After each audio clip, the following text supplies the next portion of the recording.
Hello बच्चों, नमस्कार। मैं ममतेश कुमार आप सभी का स्वागत करता हूं आपके अपने परिवार रोजगार विद अंकित में। कैसे हैं आप सभी मेरे प्यारे साथी? उम्मीद करूंगा आप बहुत ही अच्छे होंगे, एकदम जबरदस्त होंगे। सभी को प्रणाम है मेरे दोस्त, आप सभी का स्वागत आपके अपने परिवार रोजगार विद अंकित में।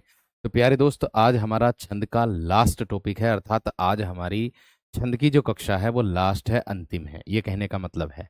ठीक है, तो छंद आज हम इसको बिल्कुल समाप्त कर देंगे और आप लोग मात्रा लगानी भी एकदम बेहतर तरीके से सीख जाओगे आज की ही कक्षा में। मैंने जो आपको वर्ण बताए थे ना, लघु और गुरु जो लिख करके बताए थे, उसी के आधार पर मैं मात्रा लगाऊंगा। जिस व्यंजन में जौन से भी स्वर का उच्चारण होगा, या जो व्यंजन जिस स्वर के उच्चारण से बोला जाएगा मेरे दोस्त, उसको हम उसी के अंतर्गत रखेंगे, ध्यान रखना। तो देखिएगा मेरे दोस्त, आप लोगों को बता दूं, चौपाई की बात करूं तो चौपाई के प्रत्येक चरण में 16-16 मात्राएं होती हैं। चौपाई के प्रत्येक चरण में चौपाई के प्रत्येक चरण में 16-16 मात्राएं होती हैं।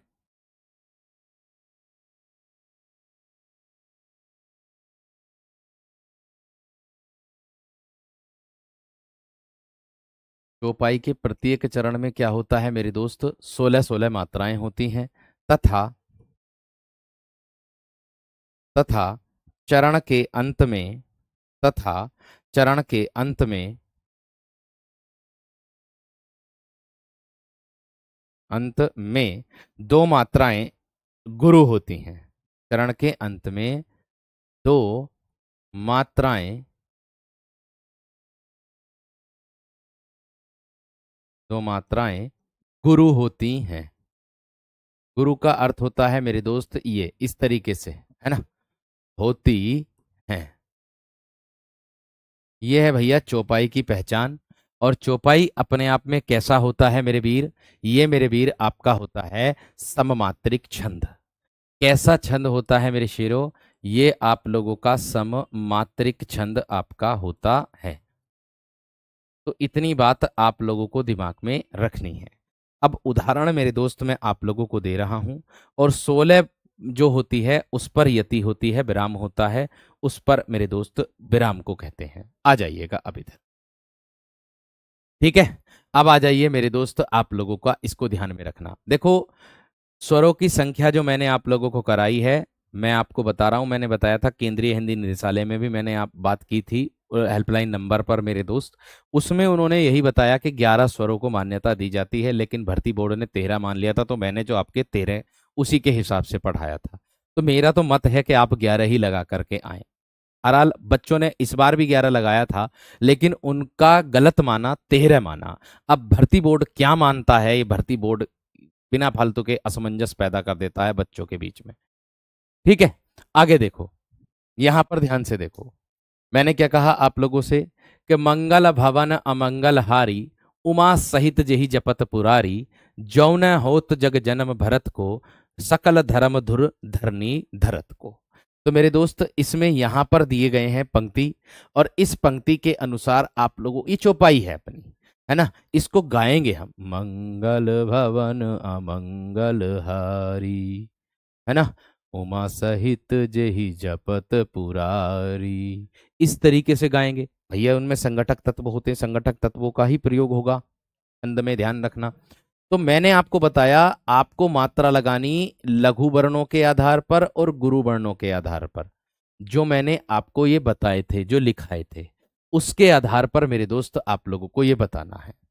ठीक है, तो भैया देख लीजिएगा, आप लोगों को आप लोगों के हिसाब से मैं आपको बता रहा हूं। यहां ध्यान से देखो, मंगल, यहां देखो अनुस्वार का बोध। मैंने अनुस्वार का बोध आप लोगों को किस में कराया था? मैंने अनुस्वार का बोध आप लोगों को गुरु वर्ण के अंतर्गत कराया था कि नहीं कराया था? जी हाँ। फिर लघु में क्या कराया था? लघु में ए का बोध कराया था, ई का बोध कराया था, ऊ का बोध कराया था, री से री का बोध कराया था, और एक चंद्र बिंदु वाले वर्ण जो थे वो इसके अंतर्गत मैंने आप लोगों को बताए थे कि जिन पर आप एक मात्रा लगाओगे। गुरु में मैंने बताया था आप लोगों को सजातीय स्वर बताए थे दोनों के दोनों, और संयुक्त स्वर मैंने आप लोगों को बताए थे, जिसको आप विजातीय का नाम भी दे दोगे, है ना, ये भी बताया था मैंने कि इनको। और एक छह छत्रीय, त्रय त्रिशूल, ज्ञ ज्ञानी, और एक श्रय, ये वाला, ये भी मेरे दोस्त आप लोगों के दो दो मात्रा इन पर लगेगी, संयुक्त वर्ण जो आपके होते हैं। और मेरे दोस्त मैंने बताए थे आपका विसर्ग युक्त वर्ण, अगर किसी वर्ण के आगे विसर्ग होगा तो उस पर भी डबल मात्रा लगेगी। और मैंने बताया था अनुस्वार, यानी कि जिसके ऊपर मेरे दोस्त ये अनुस्वार एक विंदा होगा उस पर भी डबल लगेगी। इस तरीके से मैंने आपको बताया था। तो जिस भी वर्ण पर जिस स्वर का मेल है उस पर उतनी मात्रा चढ़ा दो, बाकी और कुछ करने की आवश्यकता नहीं है।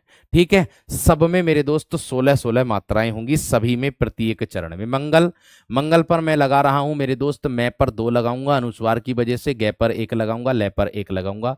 4 5 6 7, भय में ए आ रहा है तो 1, बै में ए आ रहा है तो 1, नै में ए आ रहा है तो 1। ए तो है ही अपने आप में स्वर, और मैं पर अनुस्वार लगा है तो अनुस्वार गुरु में आता है तो 2, गे पर 1, ले पर 1, हा पर 2, हा में आ रहा है, री में बड़ी का बोध हो रहा है तो 2। अगर आप इनको गिनोगे तो कितनी हो जाएगी? 16। 2 2 4 2 6 2 8 2 10 2 12 2 14 2 16। मेरे दोस्त पहले चरण में कितनी आ गई? 16। अर्थात मैं कह दूंगा प्रत्येक चरण में आप लोगों की 16-16 मात्राएं होंगी। ठीक है, आगे आ जाओ। उमा, उमा पर अगर मैं बात करूंगा तो 1 लगेगी, ऊ में माँ में आ रहा है तो 2 लगेगी, सै पर 1, है पर छोटी की मात्रा चढ़ी है 1 लगेगी, तय पर 1 लगेगी। जय पर किसका बोध हो रहा है? ए का बोध हो रहा है तो डबल लगेगी, और है पर छोटी का बोध हो रहा है तो 1 लगेगी। जपत में 1 1 1, पुरारी पू में छोटे ऊ का बोध है, रा पर आ का बोध है और रै पर छोटी का बोध है, इसका भी जोड़ोगे तो मेरे दोस्त कितनी आ जाएगी? 16 ही मात्रा आप लोगों की आ जाएगी। कितनी आ जाएगी मेरे दोस्त? आप लोगों की 16 ही मात्रा मेरे दोस्त आप लोगों की आ जाएगी। जो न होत जग जन्म भरत को, जो डबल मात्रा का बोध है ये रहा आपका आपके सामने, तो डबल लग जाएगी। न पर 1 लगेगी, हो पर ओ का बोध है 2 लगेगी, तय पर 1 लगेगी। जग मेरे दोस्त 1 1, और जय न में आधा न आया है, इसकी मात्रा पहले पर ट्रांसफर कर देना, मैं पर 1 लगेगी। भ रे तय और कै ओ, ये मेरे दोस्त आप लोगों की हो जाएगी 16 मात्राएं। ये क्या हो जाएगी मेरे दोस्त? आप लोगों की 16 मात्राएं हो जाएंगी। इतनी बात सबकी समझ में आ गई? इतनी बात सबकी समझ में आ गई? आगे बढ़ जाओ।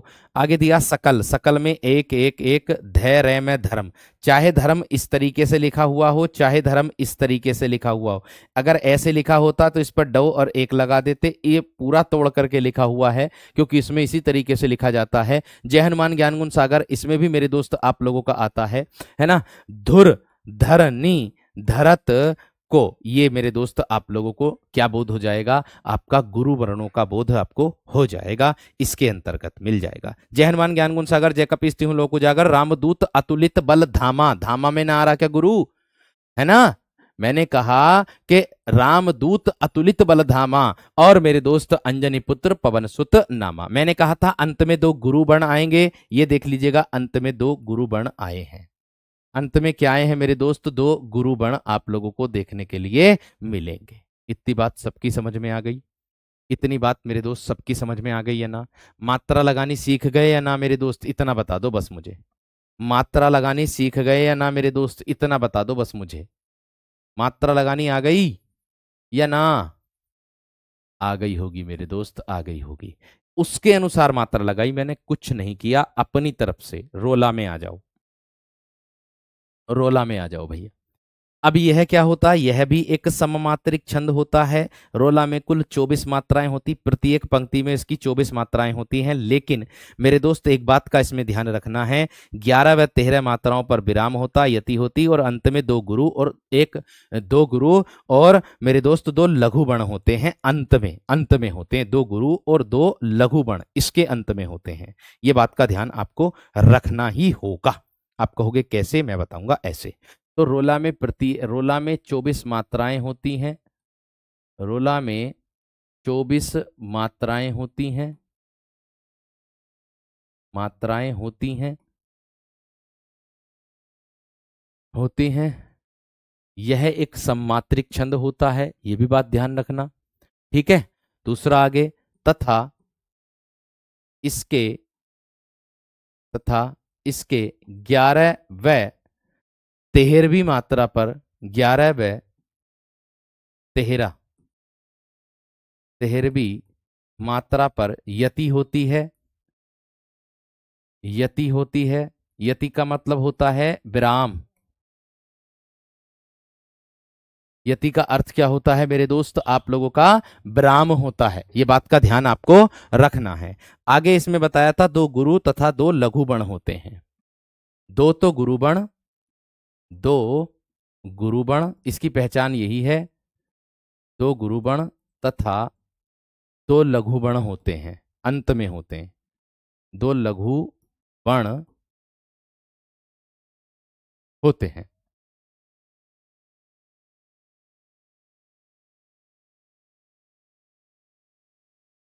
ठीक है, लघु बण होते हैं। इतनी बात समझ में आ गई, इतनी बात क्लियर हो गई। चलो अब देखो किस तरीके से मेरे दोस्त, है ना। अब देखो मेरे दोस्त, मैंने जो मात्रा बताई उसी के अनुसार बताई, तो इसमें भी आप उसी के अनुसार मात्रा लगा दो। अपनी तरफ से कुछ मत करना, जैसे बताया वैसे ही लगाना, कुछ नहीं करना है। ठीक है। अब देखो कैसे, मूलन ही की जहां अधोगति केशव गाइए, है ना। और आगे मैंने बताया है आपको दुर्गति दुर्ग ही में कुटिल गति, कुटिल गति सरितन ही में, और ओ फल को अभिलाष प्रकट कुल कवि के जी में। तो देख सकते हो आप लोग, मूलन मुंह पे दो मात्रा, ले पर एक मात्रा, न पर एक मात्रा, चार हो गई। चार दो छह, छह और दो आठ, आठ और एक नौ, नौ और दो कितनी हो गई मेरे दोस्त, 11। यहां पर हम विराम ले लेंगे। आगे आ जाओ, एक दो तीन हो गई, चार पांच छह सात आठ नौ 10 11 12 और एक आ जाएगी मेरे दोस्त 13। यहां पर भी हम विराम ले लेंगे। मैंने अंत में बताया था आप लोगों को कि दो गुरु होते हैं, दो लघु होते हैं। देखिए चरण के अंत में दो लघु बण आ गए, चरण के अंत में दो लघु बण आ गए पहली पंक्ति में। आगे देखो, चरण के अंत में दो गुरु गुरु होते हैं, ये भी बात ध्यान रखना। तो होत दो तीन, चार पांच छह सात आठ नौ 10 और एक 11। लो भैया जी, इसमें 11 आ गए। आगे बढ़ो, नगर एक दो तीन चार पांच छह सात आठ नौ 10 11 12 और एक आ जाएगा 13। लो भैया जी, इसमें भी 13 आ गए। ये देख लीजिएगा, दो लघु इसमें आ गए। तो मैंने बताया था तो लघु दो गुरुबण, गुरुबण नीचे वाले में आ रहे हैं। मैंने कहा आप लोगों से बाकी और कुछ तो नहीं है, मैंने कहा आप लोगों से मेरे दोस्त बाकी और कुछ तो नहीं है। ठीक है, बस इतना ध्यान रखना। आप कहो, आप लोगों की आधे से ज्यादा विद्यार्थियों की गलती बताऊं कहां हुई होगी, इस पर हुई होगी, इस ए से एड़ी पर। ओ भैया, ये ए से एड़ी संयुक्त स्वर होता है मेरे दोस्त, ये संयुक्त स्वर होता है, इस पर डबल लगानी ही पड़ेगी आपको। ऐसा क्यों भूल गए आप? ठीक है, ऐसा क्यों भूल गए मेरे दोस्त आप लोग? आगे आ जाओ, दुर्गति, यहां पर इसके हिसाब से दो लगेंगी दुर्गति पर, है ना। इसके हिसाब से मेरे दोस्त कितनी लगेंगी, दो, और एक तीन और एक चार, पांच छह सात आठ नौ 10 11। लो जी भैया 11, एक दो तीन चार पांच छह सात आठ नौ 10 11 12 13। ये लीजिए अंत में दो गुरुबण, अंत में दो गुरुबण आप लोगों के सामने है। मैंने तो कुछ नहीं किया। सोरठा और मेरे दोस्त दोहा जो होता, इन दोनों में अंतर यही होता है, इसमें दो लघुबण और दो गुरुबण होते हैं, जबकि सोरठा में ऐसा नहीं होता। ये बात दिमाग में रखो। बात समझ में आ गई? बात क्लियर हो गई मेरे दोस्त? आगे देखो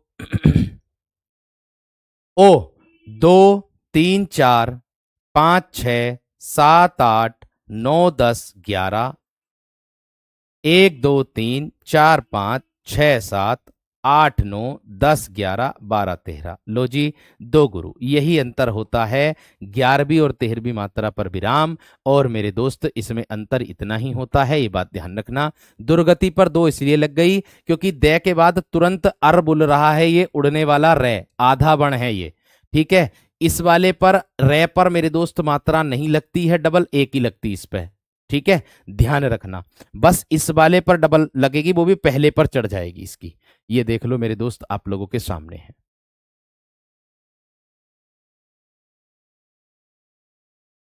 ठीक है, ऊपर वाला रे होगा उड़ने वाला, तो इस पर डबल मात्रा पहले वाले पर ट्रांसफर होगी, वही मैंने किया है। ठीक है, बाकी कुछ कहने वाली बात नहीं है मेरे दोस्त। ठीक है, बात क्लियर है ना? चंद्र बिंदु की तो एक मात्रा बताई थी भैया जी, दो क्यों लगा दी? कहाँ है चंद्र बिंदु इसमें?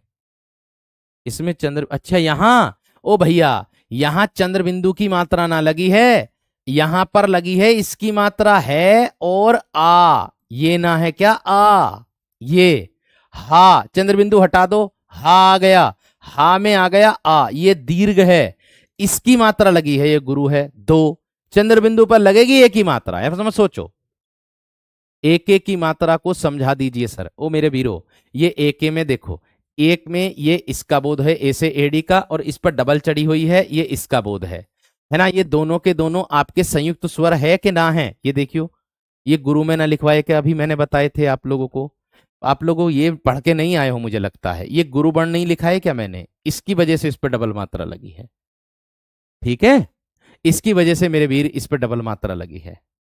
बात समझ में आ गई? बात क्लियर हो गई मेरे दोस्त? ठीक है, यहां तक सब समझ में आ गई?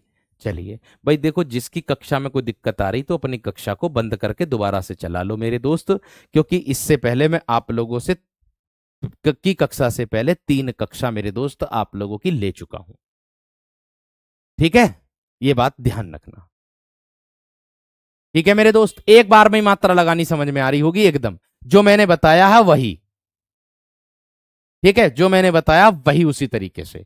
आगे आ जाओ गीतिका पर। गीतिका क्या कहते हैं? गीतिका के प्रत्येक चरण में 14 व 12 मात्राओं पर विराम तथा कुल 26 मात्राएं होती हैं। इसमें इसमें इसमें क्या होता है? 14 व 12 मात्राओं पर विराम, 12 मात्राओं पर विराम, यानी कि यति, यति तथा तथा कुल कुल 26 मात्राएं होती हैं। 4 2 6 1 1 2, कुल 26 मात्राएं होती हैं, कुल 26 मात्राएं होती हैं। इतनी बात सबकी समझ में आ गई? इतनी बात सबकी समझ में आ गई है ना? इतनी बात क्लियर हो गई सभी की, है ना? इतनी बात क्लियर हो गई है ना मेरे दोस्तों सभी की, है ना? ठीक है, अब देखो किस तरीके से है, आगे देखो, उदाहरण देखोगे तो पता चलेगा। ये आ गया, जो अखिल कल्याणमय है व्यक्ति तेरे प्राण में, कौरवों के नाश पर रो रहा है केवल वही। देखो, मात्रा लगानी मैं अब भी बता रहा हूं, मात्रा लगानी उसी को आएगी जिसने मेरे दोस्त आप लोगों को,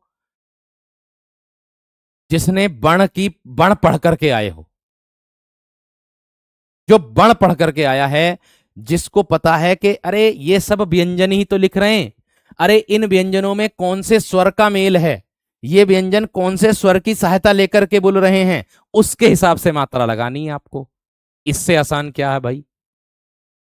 बात बताओ। मैंने कहा कि मेरे दोस्त ये व्यंजन ही तो लिख रहे हैं, अरे इन व्यंजनों में देखो कौन से स्वर का मेल हो रहा है, कौन से स्वर की सहायता लेकर के व्यंजन का उच्चारण हो रहा है। समझो, जिस स्वर की सहायता से व्यंजन का उच्चारण हो रहा है तो उस स्वर को देखो, फिर वो लघु में आएगा या दीर्घ में। अगर दीर्घ में आएगा तो डबल लगा दो, लघु में आएगा तो मेरे दोस्त एक लगा दो, सीधी सी बात है, इतना ही है बस। ठीक है, ये भी मेरे दोस्त आपका सममात्रिक छंद होता है, ये भी बात ध्यान रखना। आप कहोगे कैसे? जो ओ का बोध हो रहा है डबल मात्रा लगेगी, एक ए में तो एक ही लगेगी, ख पर छोटी की मात्रा है तो एक लगेगी, ले पर ए का बोध है तो एक लगेगी। अब देखो ले आ गया बीच में, इस आधे वर्ण की मात्रा इस कै पर चढ़ानी है, इस पर तो डबल लगेगी या की वजह से, इस पर एक लगेगी, इस पर एक लगेगी, इस पर एक और इस पर डबल। गिनियो जरा इन्हें, 2 3 4 5 6 7 8 9 10 11 12 13 14, आ गई ना 14 पहले में। दूसरे में आ जाओ व्यक्ति। व्यक्ति वाली बात मैंने आप लोगों को बहुत अच्छे से बताई थी। व्यक्ति वाली बात मेरे दोस्त आप लोगों को मैंने बहुत अच्छे से बताई थी, क्या कि व्यक्ति में पहला वर्ण ये वै दे रखा, इससे पहले कोई और वर्ण नहीं है, तो इसको तो कर देंगे नेगलेक्ट, क्योंकि ये अपने आप में, इस पर हम मात्रा क्यों नहीं लगा रहे, आधे वर्ण पर मात्रा क्यों नहीं लगाते, इसका कारण जानते हैं आप? अरे भैया ये खुद स्वर रहित है, ये खुद स्वर रहित बना हुआ है, इसमें किसी स्वर की सहायता ही नहीं ली गई है, ये तो खुद स्वर रहित है, इसीलिए इस पर मात्रा नहीं लगाते हम। अगर बीच में आता है तब मात्रा लगाते हैं।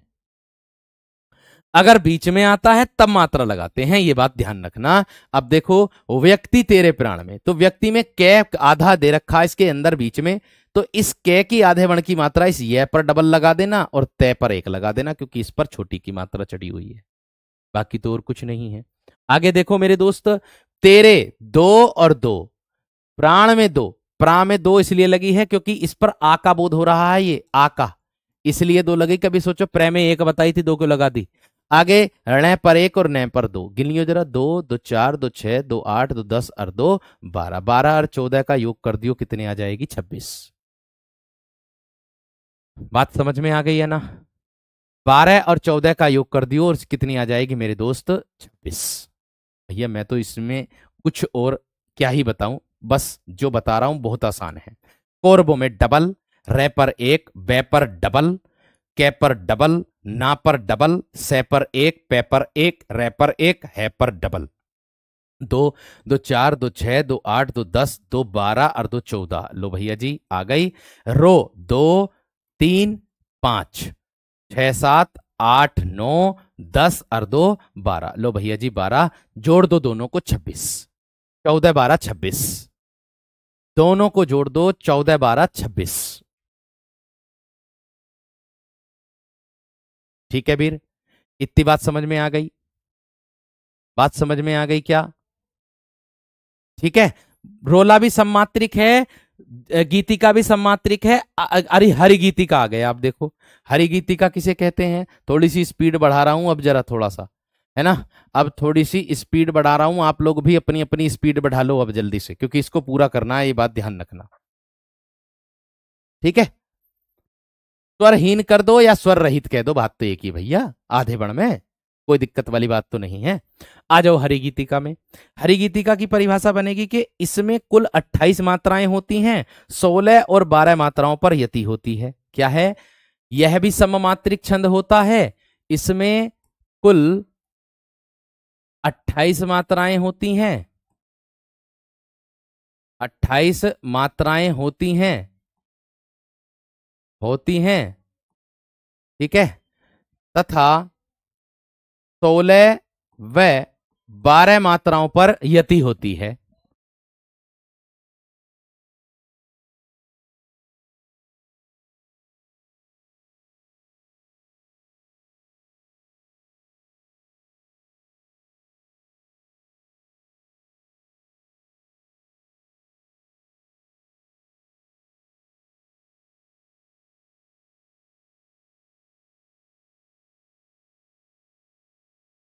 यह भी कैसा होता है मेरे दोस्त? सम्मात्रिक होता है।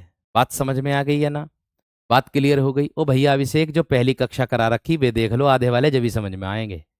अब अगर मैं एक आज कक्षा करा रहा हूं, चौथा पार्ट है आज, है भाई, अब भी ये समझ में ना आ रहा कि आधे वर्ण पर मात्रा कैसे लगेगी, तो फिर बेकार है हमारा पढ़ना ही।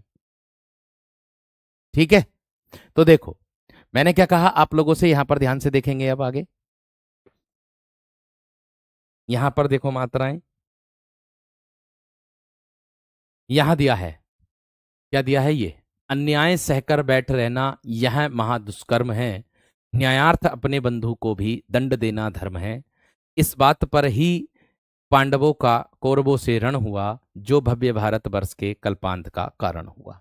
अर्थात मेरे दोस्त आप लोगों को यह ध्यान रखना है कि इसमें कितनी मात्राएं होती हैं, ये बात ध्यान रख लेना। ठीक है, अब देखो कैसे।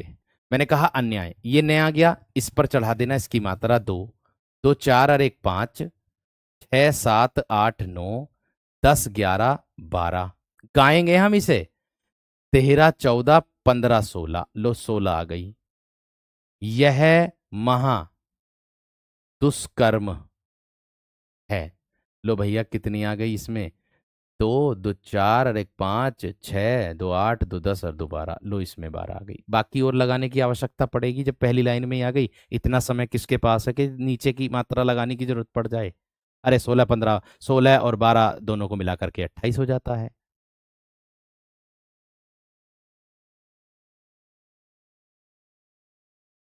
बात समझ में आ गई क्या ना? गीति का भी सम्मात्रिक है, हरि गीति का भी सम्मात्रिक है, आपका रोला भी सम्मात्रिक है, चौपाई भी सम्मात्रिक है। कल शॉर्ट ट्रिक ना बताई थी क्या आपको? कल सो ट्रिक ना बताई थी, न्यायार्थ, 2 2 1, 5 6 7 8 9 10 11 12 13 14 15 16, 2 3 4 5 6 7 8 9 10 और 2 12। आगे देखो ना, अगर पहले से ही बड़ा होगा 3 मात्रा नहीं लगेगी, 2 ही लगेंगी, यही रूल है प्रदीप जी, है ना। रूल ही यही है, 2 मात्रा ही लगेंगी, तीसरी का मतलब नहीं होता। टोटल गिन लो ना एक बार में ही, 1 2 2 4 5 6 7 8 9 10 11 12 13 14 15 16। कोरबो से रण हुआ, 2 2 4 और 1 5 6 7 8 9 10 11 10 11 12 13 14 15 16 यहां पर लग जाएंगी। 2 3 4 5 6 7 8 9 10 और 2 12, 16 और 2 12, लो हो गई। टोटल 28 आएंगी, इसमें भी 28 हैं, इसमें भी 28 हैं, इसमें भी 28 हैं, और इसमें भी 28 ही है। बस ये है, 3 मात्रा कहीं नहीं लगेगी, 2 लगेगी या फिर 1 लगेगी, 3 का कहीं भी रूल नहीं होता है। ठीक है भैया, आगे आ जाओ। अब आगे आता अर्धसम्मात्रिक छंद। अब आप कहोगे अर्धसम्मात्रिक छंद किसे कहते हैं, तो जिस छंद में प्रथम और तृतीय चरण समान होता है और द्वितीय और चतुर्थ चरण समान होता है, उन्हें मेरे दोस्त हम लोग अर्धसम्मात्रिक छंद कहते हैं। उन्हें क्या कहते हैं, अर्ध सममात्रिक छंद कहते हैं। जैसे इसकी ट्रिक मेरे दोस्त आप लोगों की आराम से हो जाएगी।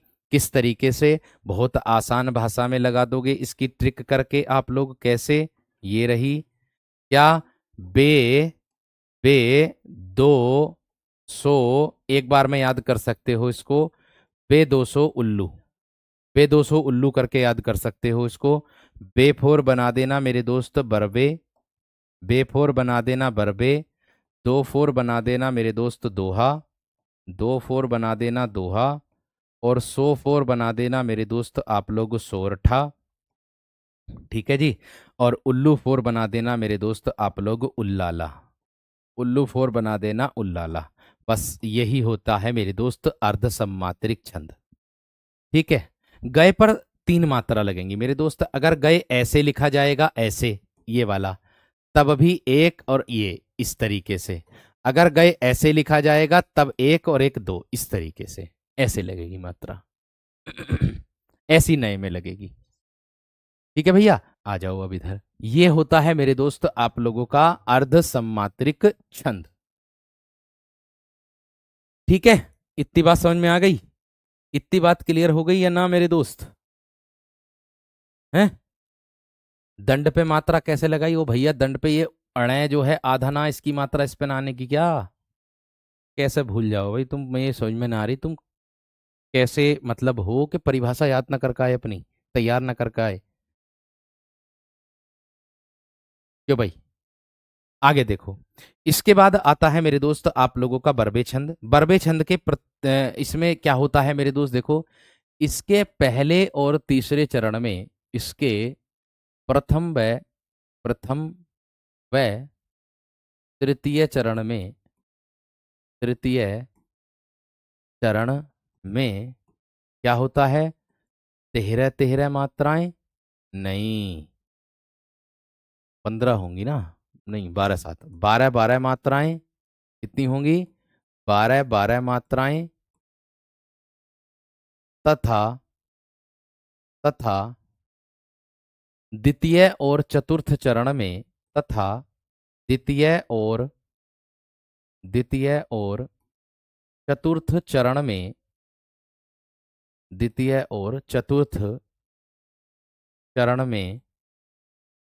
में कितनी होंगी मेरे दोस्त, 7 7 मात्राएं होती हैं, 7 7 मात्राएं होती हैं। 12 7 19 होंगी ना, जभी तो कितनी होती हैं मेरे दोस्त, 7 7 मात्राएं इसकी होती हैं। अब आप कहोगे किस तरीके से होगी, उदाहरण देखोगे तो मेरे दोस्त आप लोगों को पता चल जाएगा। देख लो, आप लोगों के सामने ये उदाहरण लिखा है कि अलकावली मह लटकनी ललित ललाट जनु उडगन विधु सन्मुख, है ना, तम करी बाट।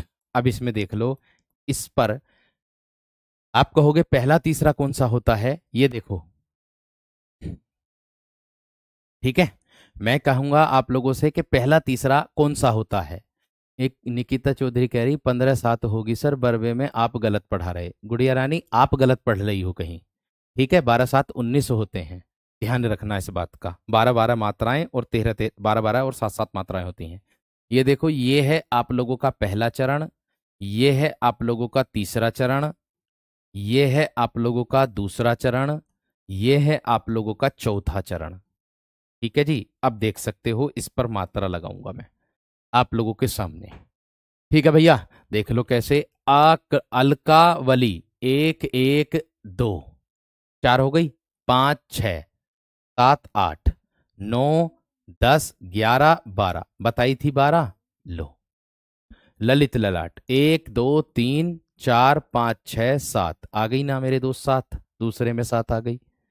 ठीक है, आगे देखो, आगे जनु उडगन विधु सन्मुख 1-2-3-4-5-6-7-8-9-10-11-12, आ गई ना 12। तम 1-2-3-4-5-6-7, लो जी आ गई 7। मैंने क्या बताया आपको परिभाषा में कि पहले और तीसरे चरण में, अर्थात ये हो गए आप लोगों के कैसे चरण, विषम। ये कैसे हो गए, विषम चरण। विषम चरणों में मेरे दोस्त 12-12 और सम चरणों में मेरे दोस्त आप लोगों की 7-7 मात्राएं। सम चरणों में कितनी मात्राएं हो जाएंगी, 7-7। इतनी बात समझ में आ गई? इतनी बात सबकी समझ में आ गई है ना? ठीक है,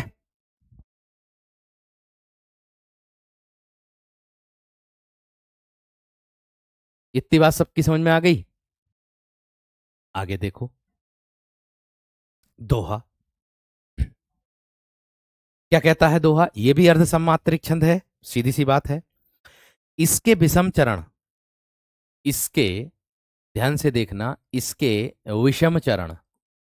अब आप कहोगे विषम चरण कौन से होंगे मेरे दोस्त? इसका विषम चरण होगा प्रथम व तृतीय, प्रथम व तृतीय हो जाएगा। में 13-13 तथा समचरण, तथा समचरण, जिसको हम कहते हैं मेरे दोस्त द्वितीय और तृतीय, तृतीय और चतुर्थ, द्वितीय और चतुर्थ में 11-11 मात्राएं होती हैं। 11-11 मात्राएं होती हैं।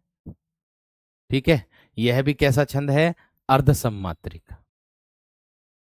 ठीक है भैया, यह भी कैसा छंद है मेरे दोस्त, अर्ध सम्मात्रिक छंद हो जाएगा। इतनी बात सबकी समझ में आ गई?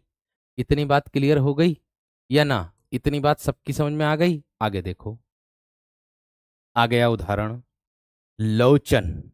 आ गया उदाहरण, लोचन चपल कटाक्ष शर अनियारे बिस्पुरी, मृग मन मृग बेधे मुनिन के जग जन सहित बिसुरी। अगर देखो, ये होगा आप लोगों का पहला चरण, ये होगा आप लोगों का तीसरा चरण, ये होगा आप लोगों का दूसरा चरण, और ये होगा आप लोगों का चौथा चरण। अब मात्रा लगा लो, अब मात्रा लगा लो वीर, ध्यान से एकदम। मैंने कहा लोचन 2-3-4-5-6-7-8। अब देखो, च भी आ गया, टा भी आ गया, तो कोई बात नहीं, 2 ही लगेंगे, 3 नहीं लगाने के हम। कितनी हो गई थी, 2-2-4-2-6 और 2-8 और 2-10 और 1-11 और 12 और 1 आ जाएगी 13। लो, पहले में आ गई 13। 1-2-2-4 और 2-6-7-8-9 और 2 कितनी हो गई? 11। लो, दूसरे में 11 आ गई। आ गई नहीं आ गई? आगे 1 2, ये रिरी आया है, एक ही लगेगी। 4 5 6 7 8 9 10 11 और 2 13। लो, ये आ गई 13। 1 2 3 4 5 6 7 8 9 और 2 मेरे दोस्त 11। लो जी, भैया कुछ हुई क्या? बताओ भैया जी, कुछ आई क्या ना मेरी बात समझ में? बताओ, इतनी बात सबकी समझ में आ गई है ना? इतनी बात सबकी क्लियर हो गई है ना मेरे दोस्त? दोहा, ये दोहा था मेरे शेर, ये दोहा था मेरे शेर आपका। देखो, अब काहे पछताए चिड़िया चुग गई खेत। एक विद्यार्थी कह रहे हैं कि भैया जी, किस पर एक लगेगी, किस पर दो लगेगी, ये कैसे पता चलेगा? धन्य हो प्रभु जो आप कक्षा में पधारे। भैया मेरे, पहली कक्षा से देख लो छंद को, फिर पता चल जाएगा आपको कि कितनी मात्रा लगेगी। ठीक है ना? आगे देखो। आगे उदाहरण देखो। एक उदाहरण ये होता श्री गुरु चरण वाला आप लोगों का। सोरठा पर आ जाइएगा, सोरठा पर आ जाइएगा। सोरठा क्या कहता है? यह भी अर्ध सम्मात्रिक छंद होता है। इसमें इसमें विषम चरण, विषम चरण अर्थात कौन कौन से? प्रथम व तृतीय, प्रथम व तृतीय, है ना? में 11 11 तथा समचरण, समचरण कौन सा मेरे दोस्त? द्वितीय व चतुर्थ, व चतुर्थ। इसमें कितनी होंगी मेरे दोस्त आप लोगों की? इसमें होंगी आप लोगों की 13 13 मात्राएं होती हैं। 13 13 मात्राएं होती हैं। यह दोहे का उल्टा होता है। ठीक है? यह यह दोहे का उल्टा होता है।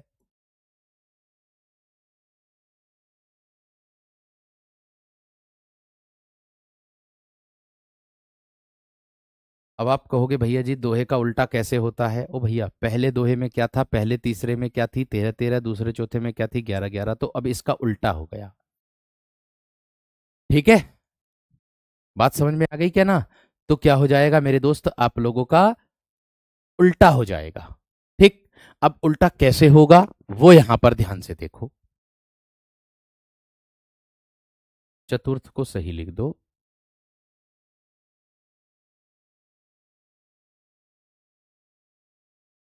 ठीक है, तो मैंने क्या कहा? अब ये क्या हो जाएगा? आपका उल्टा हो जाएगा। अब ये क्या हो जाएगा मेरे वीर? आपका उल्टा हो जाएगा। चतुर्थ यहां भी उल्टा लिखा गया, यहां सही लिखा है, यहां उल्टा लिखा गया।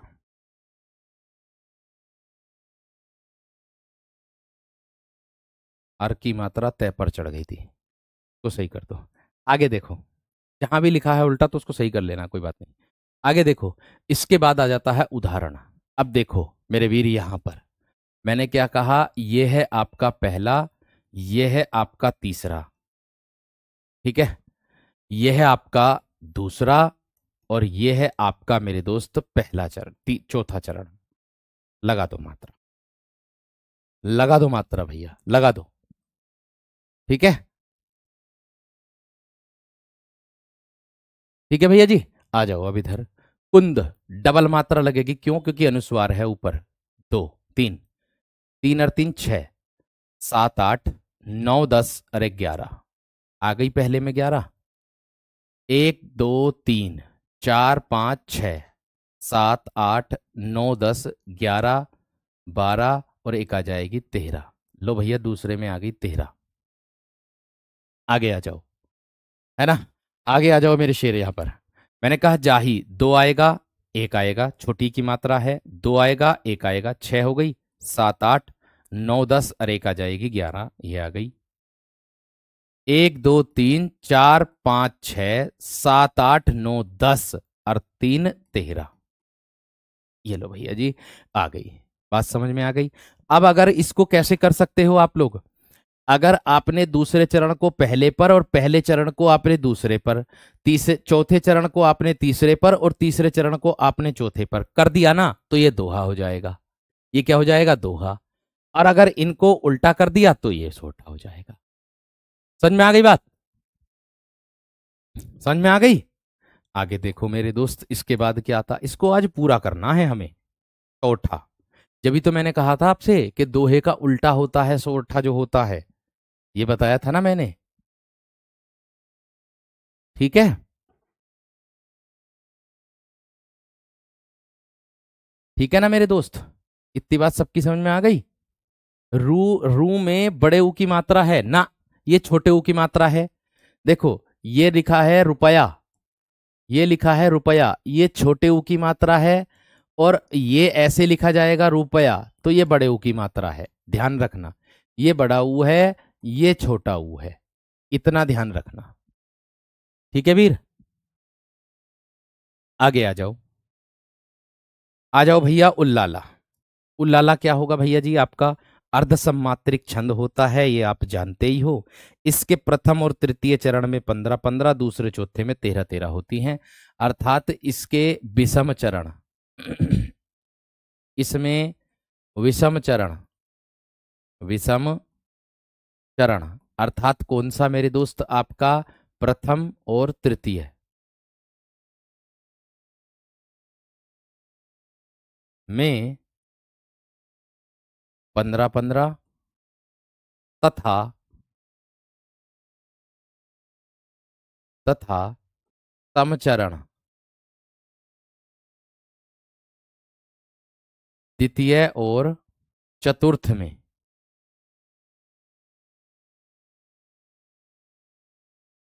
चतुर्थ में 11-11, सॉरी 13-13 मात्राएं होती हैं, मात्राएं होती हैं। ठीक है जी। और यह क्या होता है मेरे दोस्त आप लोगों का, यह मेरे दोस्त आप लोगों का होता है उल्लाला अर्धसम्मात्रिक छंद। ठीक है जी, उदाहरण देखोगे तो पता चल जाएगा। ये रहा आप लोगों के सामने, ये है आपकी पहली पंक्ति, ये है आपकी तीसरी पंक्ति, और ये है आपकी दूसरी पंक्ति, और ये है आप लोगों की मेरे दोस्त चौथी पंक्ति, चौथी पंक्ति। ठीक है जी, अब लगाओ मात्रा। सोरठा और रोला में अंतर मैंने आप लोगों को बता ही दिया था। रोला में वैसे तो 4 चरण होते हैं, पहली बात तो ये है। रोला में 4 पंक्ति होंगी, 4 पंक्ति रोला में, एक अंतर तो ये भी है। और दूसरा अंतर यही है, 2 लघु और 2 गुरु होते हैं किसमें, रोला में। सोरठा में ऐसा नहीं होता है। ठीक है, सोरठा में ऐसा नहीं होता है, देख लो चाहे।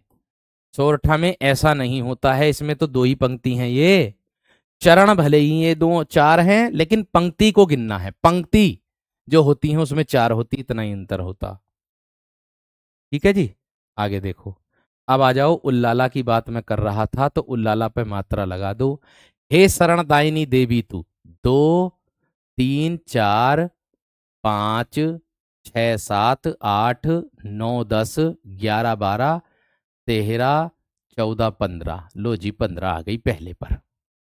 एक नहीं, दो, 2 4 5 6 7 8 9 10 11 12 13 14 15, लो जी 15 आ गई। आगे आ जाओ। 1 2 2 4 5 6 7 8 9 10 11 12 13, लो जी 13। 2 3 4 2 6 2 8 2 10 11 और 2 13, लो जी 13 आ गई। बाकी मैंने तो कुछ ना किया, आपके सामने है सारी चीजें हैं। बाकी मैंने तो कुछ ना किया मेरे दोस्त, आपके सामने है। मर्दन में गलत है, मर्दन में गलत है रे, मर्दन में कैसे गलत हो जाएंगी। अरे तुम पहले ये तो देख ले करो कि क्या कह रहे हो, किस तरीके से कह रहे हो, हैं? कौन सा मर्दन आ गया, कहाँ आ गया मर्दन? बिस्पुरी, कुंद इंदु, मर्दन में गलत है, कहाँ को गलत गलत है मर्दन में? अरे ये उड़ने वाला रह ना बनना क्या, ये ना बनना क्या उड़ने वाला रह, इसकी मात्रा इस मैं पर ना चढ़ाने के हो क्या? कहाँ से गलत है अंजलि? कहाँ से गलत है मर्दन में? अगर इसको एक मात्रा कर दोगे तो फिर 13 भी ना बैठनी, 12 बैठेंगी ये। कम से कम देख तो लिया करो, ये उड़ने वाला रह दे रखा, उड़ने वाला ये अर है, ये वाला इसकी मात्रा पहले पर लगाओगे डबल। आगे आ जाओ मेरे दोस्त, इसके बाद आता है विषम मात्रिक छंद। देखो वीरो, विषम मात्रिक छंद में क्या होता है, इस मात्रिक छंद के चारों चरणों में मात्राओं की जो संख्या है वो असमान रहती है, इसकी मेन पहचान यही है। देखो, विषम मात्रिक छंद में कभी भी आपको मात्रा लगा करके देखने की आवश्यकता नहीं है। विषम मात्रिक छंद में मेरे दोस्त आप लोगों को कभी भी मात्रा लगाने की देखने की आवश्यकता नहीं है। क्यों नहीं है? क्योंकि मेरे दोस्त इसकी जो ट्रिक कहती है वो यही कहती है कुछ। क्या कहती है इसकी ट्रिक? कुछ। अब आप कहोगे कुछ, कुछ में कुफोर बन जाएगा मेरे दोस्त आप लोगों का कुंडलिया, ये बन जाएगा कुंडलिया, और 6 फोर बन जाएगा मेरे दोस्त आप लोगों का छप्पय, ये बन जाएगा छप्पय। ये कहती है आप लोगों की। इसमें भी 6 चरण होते हैं, इसमें भी 6 चरण होते हैं, मगर मेरे दोस्त यानी कि 6 पंक्ति होती है, मगर मेरे दोस्त आपको दिमाग में रखना है ये बात कि दोनों में अंतर होता है ना? आप कहोगे दोनों में अंतर कैसे होगा? ये कुछ जो कुंडलिया जो छंद है ये डी आर के योग से मिलकर बनता दोहा और रोला, ये आर ओ के योग से मिलकर बनता रोला और उल्लाला के योग से। बस इतना ध्यान रखना, बस इतना ध्यान रखना है। ठीक है इतनी बात या ना? ठीक है इतनी बात या ना मेरे दोस्त? अब देख लो आप लोगों के सामने मैंने कहा विषम मात्रिक छंद, इस मात्रिक छंद के चारों चरणों की मात्राएं की संख्या जो है असमान होती। आप कहोगे कैसे? पहले कुंडलिया छंद की पहचान बता देता हूं। मात्रा लगा करके इसमें देखने की जरूरत ही नहीं है, मात्रा लगा करके देखने की जरूरत नहीं है, मैं कह रहा हूं। एक में भी मात्रा मत लगाना, बस केवल ये देख लेना कि इसमें मेरे दोस्त 24, पहली वाली पंक्ति में मात्रा लगा के देख लोगे तो ही पता चल जाएगा कि हाँ इसमें ये वाला छंद हो जाएगा। ठीक है ना? तो देख लो, मैंने कहा आप लोगों से उदाहरण के तौर पर मेरे दोस्त आप लोगों को मैं बता दूं, कुंडलिया छंद आता है। कुंडलिया छंद में 6 चरण होते हैं, इसमें 6 चरण होते हैं, इसमें 6 चरण होते हैं। ठीक है, इसके इसके प्रथम 2 चरण, प्रथम 2 चरण, 2 चरण दोहे के तथा अंतिम 4 चरण, अंतिम 4 चरण, अंतिम 4 चरण ये मेरे दोस्त रोला के होते हैं, रोला के होते हैं। ठीक है, एक तो बात ये वाली आ गई। इसकी पहचान बताऊंगा आपको, आराम से पहचान लोगे इन दोनों को एकदम एक बार में ही। ठीक है, आगे दोहे का अंतिम चरण रोला के प्रथम चरण में आवृत होता है। दोहे का दोहे का अंतिम चरण, अंतिम चरण रोला के प्रथम चरण में, रोला के प्रथम चरण में आवृत रहता है। रोला के प्रथम चरण में क्या रहता है मेरे दोस्त? आवृत रहता है, आवृत रहता है। ठीक है, आगे अगर मैं बात करूं, इसकी एक पहचान और है। इसमें यानी कि कुंडलिया का आरंभ जिस शब्द से होता है अंत भी उसी शब्द से होता है ना? इस छंद का आरंभ, इसकी मेन पहचान है ये। इस छंद का आरंभ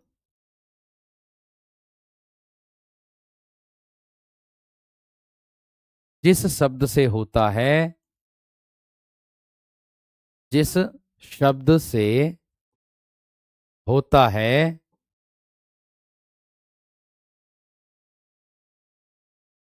अंत भी उसी शब्द से होता है। जिस शब्द से होता है, अंत भी उसी शब्द से होता है। उसी शब्द से होता है। यानी कि इसकी शुरुआत जिस शब्द से होगी, अंत भी उसी शब्द से होगा। इसकी ट्रिक लिख देना, D4 डॉक्टर, अर्थात मतलब दोहा, और R4 लिख देना रोला। तो दोहा और रोला के योग से मिलकर बनता है कुंडलिया। ऐसे भी पूछ सकता है आप लोगों से। ठीक है भैया जी? ठीक है भैया जी, इतनी बात समझ में आ गई? कुंडलिया समझ नहीं आया कि कुंडलिया में दोबारा बताओ आवृत क्या है? अरे थोड़ा सा धैर्य तो रख लो, अभी उदाहरण में तो जाकर बताऊंगा आवृत क्या है। थोड़ा सा रुक जाओ तो। इतनी बात सबकी समझ में आ गई? DR डॉक्टर बोल दो इसको चाहे तो आप। ठीक है, अब मैं इसके उदाहरण पर आता हूं। तो उदाहरण में बता रहा हूं आप लोगों को, मैं मात्रा नहीं लगाऊंगा बिल्कुल भी, मैं इसकी सीधी सी पहचान बता दूंगा मेरे दोस्त। ठीक है, मैंने कहा मैं मात्रा नहीं लगाऊंगा बिल्कुल भी, मैं इसकी सीधी पहचान बता रहा हूं। क्या पहचान मैंने बताई? कि इस छंद का आरंभ, शुरुआत जिस शब्द से होती है या जिस शब्द से होता है, अंत भी उसी शब्द से होता है। तो बस यही देखना, दौलत से शुरुआत हुई और दौलत पर खत्म हुआ। तो भैया इसमें 101% आपका कौन सा कुंडलिया छंद। मैं तो ना लगाता मात्रा इसमें, मत लगाओ मात्रा, क्यों समय खराब करो अपना। हाँ, एक लाइन और बताई थी मैंने कि दोहे का जो अंतिम चरण है, आप कहोगे दोहे का जो अंतिम चरण, आप कहोगे कौन सा दोहे का अंतिम चरण? ये रहा, ठऊ न रहत निदान। ये दो ही तो पंक्ति दोहे की हैं। अरे दो पंक्ति दोहा और चार पंक्ति रोला, सीधी सी बात है। हो गई ना हो गई? तो आप देख सकते हो मेरे दोस्त कि ठऊ न रहत निदान ये वाली पंक्ति दोहे की अंतिम है, लेकिन रोले की पहली पंक्ति में बताया था कि आबरत रहता। यानी कि क्या है कि दोहे की जो लास्ट की पंक्ति होगी वो रोला के पहली वाली पंक्ति में शुरुआत में ही आएगी, ये बताया था। आबरत का मतलब ये रहा, ठऊ न रहत निदान। ये बताया है कि दोहे की अंतिम पंक्ति रोला के प्रथम पंक्ति में आबरत रहती है। तो ये रही मेरे दोस्त, ठऊ न रहत निदान, ठऊ न रहत निदान, ये आ गई, बस खत्म बात। कुछ ना है अब इसमें, अब कुछ नहीं है मेरे दोस्त हैं। ये इंटर में पढ़ा होगा वाला उदाहरण, लाठी में गुण बहुत है सदा राखी है संग, गहरे नदी नाले जहां तहां बचावे अंग, है ना, तहां बचावे अंग, झपटे कुत्ता को मारे दुश्मन दाबा गिर, ताहू के तिरहू के मस्तुक फारे झारे, है ना, कह गिरधर कबीराय सुनो दूर के बाठी, सहबतियारन छोड़ो हाथ में रखो लाठी, है ना। तो भैया ये रहा एक लाठी शुरुआत, लाठी अंत, लाठी शुरुआत लाठी अंत। और यहां दिया है तहां न तहां बचावे अंक, ये दोहे का अंतिम पंक्ति, और रोले की प्रथम पंक्ति में आबृत है। रोले की प्रथम पंक्ति में आबृत है, बात खत्म। इससे आसान कुछ नहीं। आगे आ जाओ छप्पय, ये अंतिम है मेरे दोस्त। छप्पय की अगर मैं बात करूंगा तो इस पे भी मात्रा लगाने की आवश्यकता आपको बिल्कुल भी नहीं है, क्योंकि दोहा और कुंडलिया विषम मात्रिक केवल दो ही होते हैं। एक होता है आप लोगों का कुंडलिया और एक होता है छप्पय। इन दोनों में छह छह पंक्ति होती हैं, उसकी शुरुआत जिस सबसे होती अंत उससे होता, इसमें ऐसा नहीं है। बस यही डायरेक्ट उत्तर है हमारा। ठीक है, छप्पय में छह चरण होते हैं, छप्पय में छह चरण होते हैं।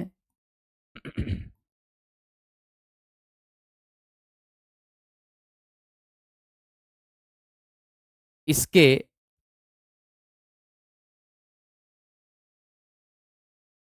पहले या इसकी पहली पंक्ति या किसके योग से मिलकर बनेगा? ये RO के योग से, है ना। तो मैं कह दूंगा आप लोगों का इसमें प्रथम चार चरण रोला के तथा अंतिम दो चरण, अंतिम दो चरण, दो चरण उल्लाला के होते हैं, उल्लाला के होते हैं। बस इसमें ऐसा कुछ नहीं होता कि जिस शब्द से शुरुआत होगी ये उसी से मिलेगा। आरओ का पानी पीते हो आप लोग, R4 बना देना रोला और O4 बना देना उल्लाला, उल्लाला। इन दोनों के योग से मिलाकर के बना देना मेरे दोस्त क्या, छप्पय। आरओ का पानी पीते हो, इसमें मेरे दोस्त आप लोग आराम से बना देना, है ना। और बस इससे आसान कुछ भी नहीं है। हाँ, इसको अगर फिर भी आप लोगों को पहचानना, इसकी ट्रिक अगर आपको जाननी है छप्पय की, है ना, तो छप्पय की ट्रिक मैं आप लोगों को बता दूं। मैंने उल्लाला पढ़ाया था ना, ये पढ़ाया उल्लाला, है ना। उल्लाला में तुकबंदी होती है अंत में, उल्लाला में तुकबंदी होती अंत में, अंत की पंक्ति में तुकबंदी रहती है, तुक मिलती है सेम, है ना। तो इसके उदाहरण में भी अंत में देख लेना तुक ही मिलेगी सेम, गोद में और मोद में। बस आंसर लगा देना, क्योंकि ये दोनों जिसमें पंक्ति में लास्ट में तुक मिलेगी ना, ये दोनों पंक्ति आपकी उल्लाला की होंगी और शुरू की पंक्ति मेरे दोस्त 4 पंक्ति ये रोला की होंगी। इतना ध्यान इसमें रखना है, जबकि इसमें कोई भी मात्रा लगा करके आप लोगों को देखने की आवश्यकता नहीं है। ठीक है, इसमें आप लोगों को कोई भी करने की, कोई भी किसी चीज की भी आवश्यकता नहीं है। और मेरे दोस्त लास्ट में आता है आप लोगों का, ये उदाहरण है किसका, 6 चरण वाला होता, इसमें ऐसा कुछ नहीं होता। अंत में बस इस बात का ध्यान रखना कि गोद में और मोद में ये उल्लाला की पहचान होती कि अंत में दोनों शब्द जो होते हैं वो तुकबंदी वाले होते हैं। अभी ठीक नहीं है रिया, इतनी बात समझ में आ गई, इतनी बात क्लियर हो गई मेरे दोस्त। आगे देखो, बीर या अल्लाह छंद। अब आता है बीर या अल्लाह छंद, ये लास्ट है, ये अंतिम है, इसके बाद कक्षा पूरी। इसके बाद मेरे दोस्त कक्षा आप लोगों की पूरी हो जाएगी। ठीक है, ये देखो, बीर छंद के प्रत्येक चरण में 16 व 15 पर यति देकर के 31 मात्राएं होती हैं तथा अंत में गुरु लघु होना आवश्यक है। अंत में गुरु लघु का मतलब समझ रहे हैं, यहां पर मेरे दोस्त गुरु और यहां लघु, यहां गुरु और यहां लघु, ये वाली बात बताई उसने, ये वाली बात बताई है मेरे दोस्त, बस इतनी। ठीक है जी भैया जी, आप देख लो आप लोगों के सामने हिमगिरी के, तो इसमें 16 और 15 जहां आएगी ना गाएंगे से, जहां 16 आ जाएंगी तुरंत रुक जाना, जहां 15 आ जाएंगी तुरंत रुक जाना, 16-15 को जोड़ देना 31 आ जाएगी, यानी कि एक पंक्ति में 31 आएंगी, कुल मिलाकर के ऐसे समझ लो 1 2 3 4। ठीक है, और आप कहोगे भैया जी 31 तो बण भी होते हैं, जैसे कवित्त के होते हैं, है ना, जैसे 31 से 33 तक बण होते हैं, घनाक्षरी के 31 बण होते हैं, तो इसमें हम वर्णिक छंद लगा देने के, उसमें अंतर है। क्या अंतर है, ये वाला अंतर है गुरु और लघु होने का, ये वाला अंतर है गुरु और लघु होने का, ये अंतर है। बीर या अल्लाह छंद में मात्रिक जाति का छंद होता, ध्यान रखना। हिमगिरी के उत्तुंग शिखर पर बैठ शिला की शीतल, हाँ गिनियो जरा इन्हें मात्रा को पूरी को, 1 2 3 4 2 6 2 8 2 10 2 12 2 14 2 16 2 18 2 20 2 22 2 24 2 26 2 28 और 2 30 और 1 31। लो जी पहली में 31 आ गई, लो जी पहली में 31 आ गई। ये बीर या अल्लाह मेरे दोस्त मात्रिक जाति का छंद है, ये ध्यान रखना। बस इससे प्रश्न ऐसे ही आता, पहली वाली कक्षा में ही कराया, शायद दूसरी कक्षा में, कि बीर या अल्लाह किस जाति का छंद है। तो बीर या अल्लाह मेरे दोस्त मात्रिक जाति का छंद होता। जैसे आपने देखा होगा अल्लाह उद्दल गा करके कहानी सुनाई जाती थी, एक औरत महिला गाती थी, स्त्री, वो गा करके कहानी को सुनाती थी, उसको दर्शाता था। ठीक है ना मेरे दोस्त। आगे देखो, एक पुरुष भीगे नयनों से देख रहा था प्रभा, एक में एक ए आया ना, 2 लगेंगी 3 4 5 6 7 8 9 10 11 12 13 14 15 16 17 18 19 20 21 22 23 24 25 26 27 28, 29, 30 और 1 31। ये लीजिए भैया 31 इसमें हो गई है। ये किसका हो गया? आपका वीर या आल्हा जाति का छंद हो गया है। और ये मेरे दोस्त आप लोगों का छंद का टॉपिक भी पूरा आपका आज हो गया है। कल की टॉपिक मेरे दोस्त हमारा जो रहेगा वो रहेगा अलंकार का। ठीक है, कल का टॉपिक मेरे दोस्त क्या रहेगा? अलंकार का रहेगा। इसको भी लिख लेना। मुक्तक छंद की परिभाषा मेरे दोस्त मैंने ये लिख रखी थी आप लोगों के लिए। इसका एक उदाहरण दे रखा है, निराला की कविता जूही की कली का। तो ये मेरे दोस्त आप लोगों का क्या हो जाएगा? ये पूरी कक्षा आपकी छंद की हो गई है आज। ठीक है वीर, और कल की कक्षा हमारी अलंकार की रहेगी। बड़े बेहतर और जबरदस्त तरीके से अलंकार को भी हम लोग करेंगे। ठीक है भाई जी, नमस्कार, धन्यवाद, जय हिंद।